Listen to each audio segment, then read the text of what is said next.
I'm your morning witch, and today is Thursday, April 10th. And if you don't like the angle, I'm sorry. I'm working with some but all the shit for my ring light except for the ring light itself, like the tripod part. It all went out, and so I'm having to use this little tabletop thing I have. And you know what? I don't have a whole lot. I don't have a counter in my bathroom. If it wasn't so messy, I'd show you the whole thing. Okay, let's not judge Amber. The bathroom needs to be cleaned. But see, no countertop, just the back of the toilet. So we're working with what we got. The shelves in my linen closet area. I don't know how well that went, but you know. So I was gonna, okay, today's messing a little weird. Anyway, so one thing that had come to me, and then it ended with this thing about age appropriate casting, but I don't remember the spiritual part of that message. But we are going to talk about the fact that I was all like, oh, I'm going to hashtag William Sadler to get his attention. I'm totally going to clamor for that because the whole thought process was, about there's so many actors and actresses out there. We're totally discounting human beings when we cast a 30-year-old to play a 50-something, or we cast a 50-something to play a 30-year-old. You don't think there's enough talent out there? But furthermore, I just started watching Mid-Century Modern, and I absolutely fucking love Linda Lavin as Sybil. She is fucking amazing. No hate on Sophia Petrillo, but I am all about Sybil. However, the Linda Lavin does not look like she could be Nathan Lane's mother. Maybe divorced ex-wife who found out that he was living in the closet and divorced him so he could live his truth, but definitely not his mother. William Sadler comes in because it's I realize that sometimes a part is written or a role is going to be cast and people involved are like, so-and-so is perfect for this, no matter what. Because when I read Stephen King's Green Mile, I read it when it came out. Anybody who read it when it came out, it came out in these little thin volumes. And my local library wouldn't even let me check out more than one volume at a time. I had to go back every other day because my sister wouldn't take me to the library every day, and I was only 14, and the library was a 30-minute drive. So I fucking couldn't walk that shit. Plus we lived in Memphis, so it wouldn't have been safe. Anyway, when I read The Green Mile, I pictured William Sadler as the father of the girls that get by the, Billy Bob or what the fuck ever. I hate that guy. But anyway, the reason that John Coffey goes to prison is because he's accused of killing these girls, and William Sadler is the father. And as I read it, I pictured William Sadler. Now, full disclosure, love William Sadler already. Tales from the Crypt from age 8, been watching. And Demon Knight is my favorite movie. In the 90s, absolutely would have picked William Sadler over Billy Zane any fucking day. Not to say that Billy wasn't hot in Demon Knight, but the Demon Knight himself was William Sadler. But, I can't remember the spiritual part of that message, but I did just want to share all of that because I'm still going to tag William Sadler. And if he sees this, I love you. You are a master, and you're so humble. I listened to you on a podcast that, I don't think it's one of my friend podcasts, but it's a podcast that, I interact with as my podcast, which is Talking Tarot. Anyway, listened because they said they were having you as a guest, and you were just so humble. And anyway, I'm still going to tag you, even though I don't remember the spiritual message that led to all of this, other than don't discount humans, I guess would be the thing.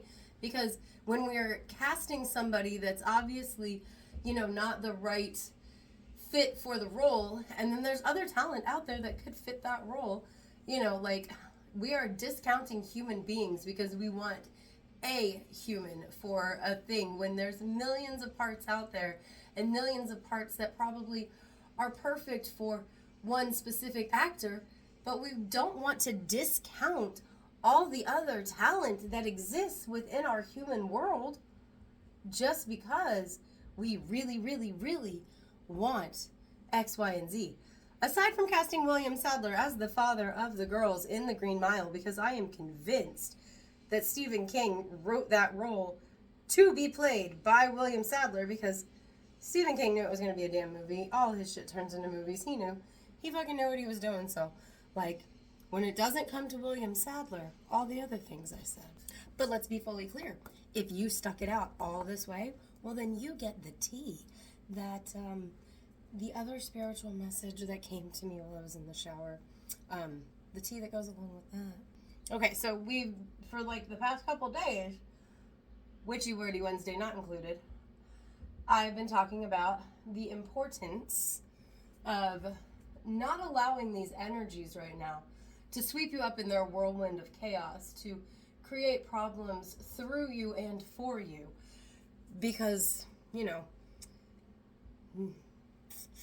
letting the energy do to you what the goal of the chaotic energy is, by allowing that to take over as opposed to performing the acts of your arsenal that you have learned as you've moved through the spiral, so that you can avoid these things as problems and just learn your lessons from the universe, right?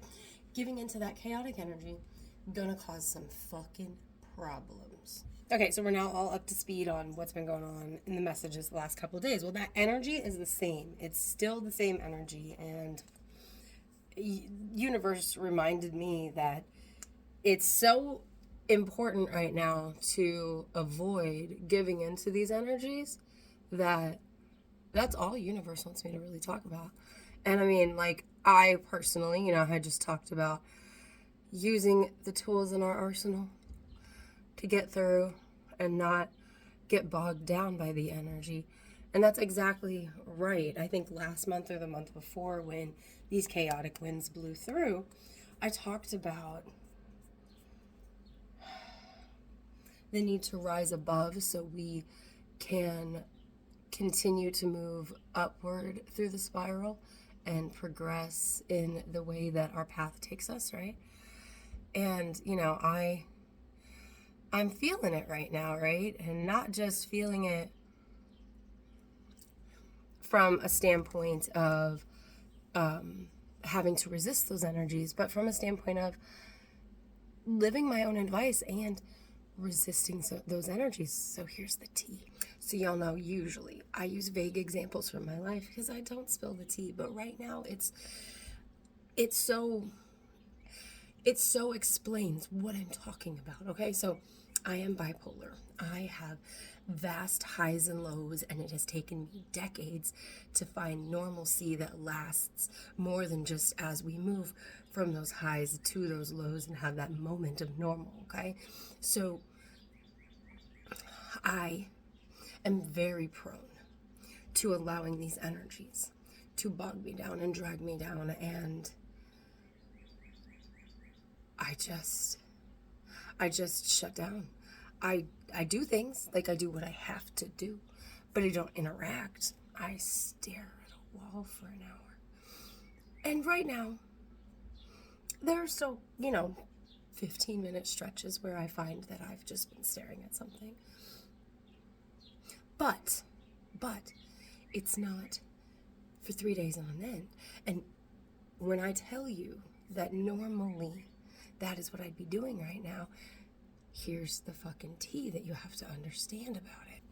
So I have a lot of allergy issues which relate to breathing issues, and as the seasons change, sometimes I wind up wheezing in the night, or because of like mucus, whatever, my nose might whistle. Now I got highly offended because my breathing annoys my husband so much that he can't sleep with me. So after offering to sleep in another room and being told, no, it'd be fine, waking up to find that he'd still left the room because my breathing problems are annoying. Now, the day prior, he'd wakened me up because my breathing problems were annoying him. So, let's not give too much credit. I'm not a crazy bitch yet. Maybe. I don't know. But after being told, no, it was fine, and then waking up to an empty bed, I was a little hurt. I was a little offended. And I maybe got a little mad because